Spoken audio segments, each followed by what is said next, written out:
Hello, students, alumni, supporters, and friends.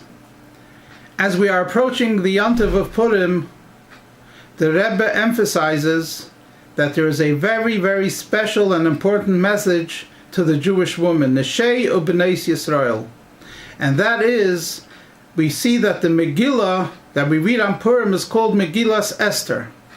Why isn't any mention of Mordechai? Why don't we call the Megillah Megillas Mordechai ve'Esther, or at least Megillas Esther and Mordechai? Why is it only called Megillas Esther? The simple reason for that is because since Esther Hamalka asked the Sanhedrin, turned to the Sanhedrin and asked the Sanhedrin, Kasvuni l'deiris, that the Megillah should become part of the Torah, and the Sanhedrin accepted her request, and therefore it's called Megillas Esther. But nevertheless, we do find that Mordechai had a very strong input in everything that happened there, beginning with the family relationship of Mordechai and Esther, as the Megillah describes it, together with then afterwards, Vesmama, Mordechai, Esther, Isa.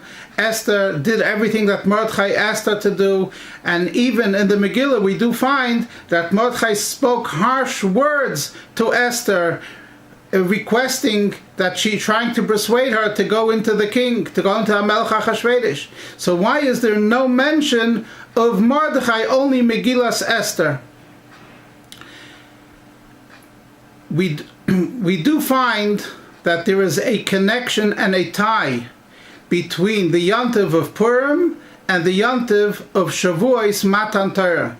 It says in the Megillah, Kimu Masha Kiblu Kvar, that during the Yontiv of Purim, they reaccepted upon themselves the yoke of Torah and mitzvahs, which they first received during Matan Torah. So we find during Matan Torah, we also do find that first, Moshe Rabbeinu speaks to the woman, Keisem alabeis Yaakov v'saged libnei Yisrael. And so in relationship to Purim, in connection with Purim, we find that the Megillah is called Megillas Esther.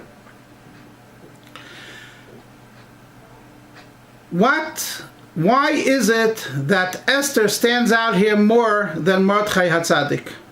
The answer is that what Mordechai HaTzadik did pertaining to Esther is he brought out Esther's real strength. In other words, the Megillas Esther emphasizes the strength of the Jewish woman. However, what Mordechai HaTzadik did was he brought out her strength. He revealed her true strength. And the Rebbe ties this with what the Medrash says and the Gemara says, that Mordechai and Esther are compared to Torah and Yisrael, Torah and the Jewish people. Mordechai, the Gemara says, Mordechai b'deirei k'Moshe b'deirei, that Mordechai in his generation was like Moshe Rabbeinu, and the Am B'nei Yisrael are called Hadassim. Esther is called Hadassah, and the Am B'nei Yisrael are also called Hadassim. Tzadikim are called Hadassim, and the whole of Am B'nei Yisrael, Avamech Kulam Tzadikim, called Hadassim. So we find pertaining to Torah and Am B'nei Yisrael, sometimes we find that Torah is higher than Am B'nei Yisrael, and sometimes we find that Am B'nei Yisrael is even higher and deeper than Torah. And that's why the Torah says, Daber el B'nei Yisrael, because Yidden are even higher than Torah.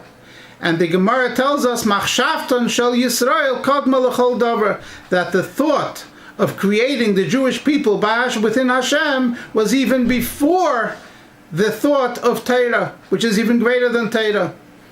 And this is also why we find there's a pasuk that says, Kisiyu atem eretz chayfetz, that the Jewish people are compared to the earth. And what is the connection?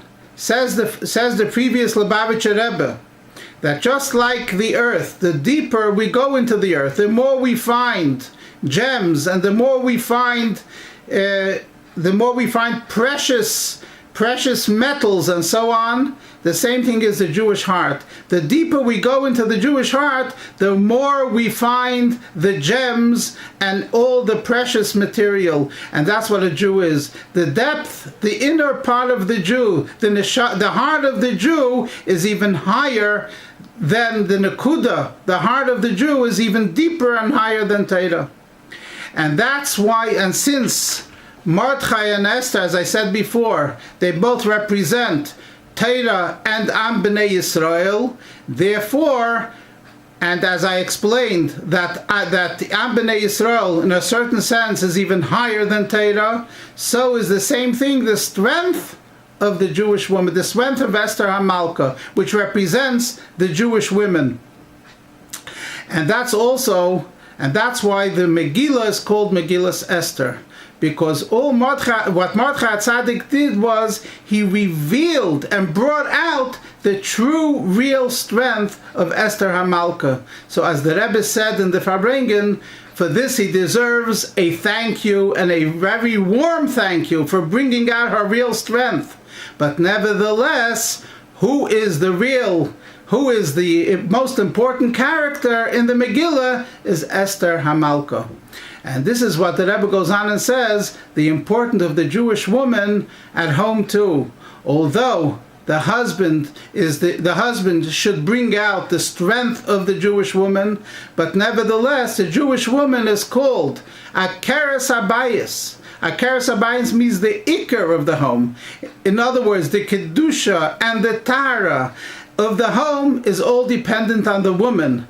And that's what we learn from Megillas Esther. Freilechen Purim to all of you, and there should always only be La Yehuda Meisa Oira v'Simcha v'Sasein v'Yikar, and may we merit the coming of Mashiach very, very soon. Mismach Geula li Geula. Geulas Pesach to Geulas Purim to Geulas Pesach.